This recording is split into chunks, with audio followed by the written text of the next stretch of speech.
इस प्रकार पुण्यात्मा परमात्मा के मार्ग में आप जब लगोगे तब पता चलेगा। अब परमात्मा कहते हैं कल्पे कारण कौन है, कर सेवा निकाम, मन इच्छा फल दूंगा जो पड़े जनिते काम। आप भक्ति करते रहो, जो मर्यादा बताई है उस मर्यादा का पालन करते रहो, संसार की तरफ मत देखो। संसार की तरफ देखोगे भक्ति पर नहीं चल पाओगे, आप अपना उद्देश्य भूल जाओगे। संसार के चोचले नहीं देखने हमने, चाहे वो कुछ भी ड्रामा करते हैं। अब विवाह शादी के अंदर संसारिक लोग बहुत बड़ा कुछ करते हैं, डांस करते हैं, डीजे बजाते हैं, पैसा खूब खर्च करते हैं, लड्डू मिठाई बना करके खूब वो दिखाते हैं अपनी महिमा। तो परमात्मा कहते हैं इस तरह के जो परंपराएं हैं विवाह की, फिर आगे लेन देन की, ये भक्तों को अच्छा नहीं लगता, भक्ति मार्ग में बाधक है ये, और भगवान रुष्ट होता है। जैसे आपने देखा कि पहले दिन डीजे बजा रहे थे, लड़के का विवाह था, अगले दिन बारात जा रही थी, लड़का भी मर गया, 4-5 और मर गए उसी गाड़ी में, दुर्घटना में। पहले डीजे बज रहा था, अब वहां पर द्वाथड़ बज रहे हैं, टक्कर मार रहे, हाहाकार मच रहे। अब बजा ले डीजे, खा के ये डीजे। परमात्मा से डर कर रहे, कदम कदम फूंक कर रखे, और भगवान प्रसन्न रखना पड़ेगा। हमने अगर इस गंदे लोक में जीना है तो जिस तरह भगवान प्रसन्न रहे उसी तरह अपना रहो, और फिर ये दुर्घटनाएं भी टलेंगी, साथ देगा भगवान आपका और आपके बच्चों का। तो इस प्रकार हमने ये बकवादें नहीं करनी है। साधु भक्त को अच्छा नहीं लगता है, आम समाज कुछ भी करता रहे उसकी तरफ नहीं देखना हमने, ना दहेज देना है ना लेना है, क्योंकि ये हमारे संस्कार उलझते चले जाते हैं, ये कभी निपटेंगे नहीं। फिर हमने खत्म करना इन संस्कारों को। और जो हम अपने बच्चे को धन दे दिया, राम नाम का भक्ति दे दी, इससे बड़ा कोई धन नहीं है।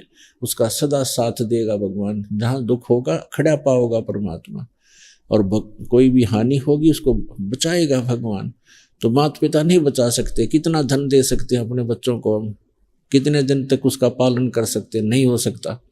तो भगवान पर विश्वास करना सिखाए बालक को, और पूरी दृढ़ता लाए, भक्ति दे उसको, तो वो सुखी रहेगा, उसके संस्कार भी समाप्त हो जाएंगे सदा के लिए। अब चलेंगे वहाँ पीछा छुटवाएंगे, सदा सुखी रहा करेंगे, वहाँ कोई काम नहीं। जैसे आप यहाँ आते हो, यहाँ क्या काम है आपको, नहाओ धो रोटी खाओ भजन करो, बड़ा बड़ा भोजन मिलता है।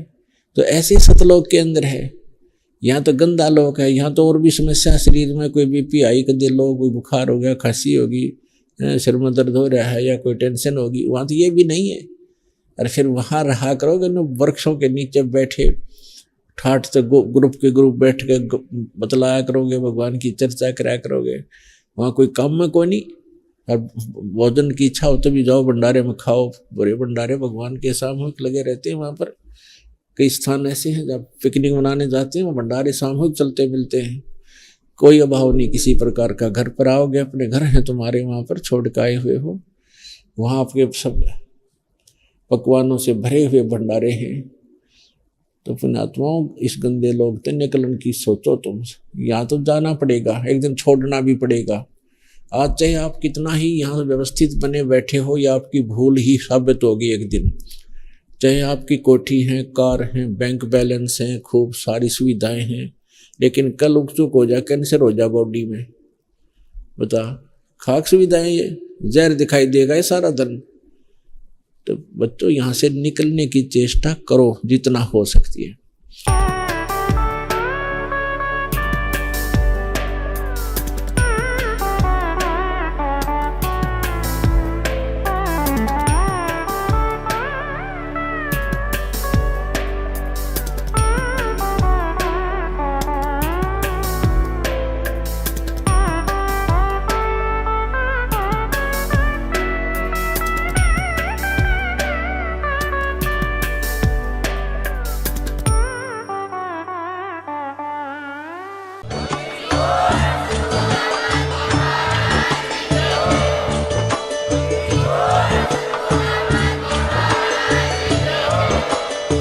सुन रहे थे जगत गुरु तत्वदर्शी संत रामपाल जी महाराज जी के मंगल प्रवचन। अधिक जानकारी के लिए विजिट कीजिए हमारी वेबसाइट www.jagatgururampalji.org।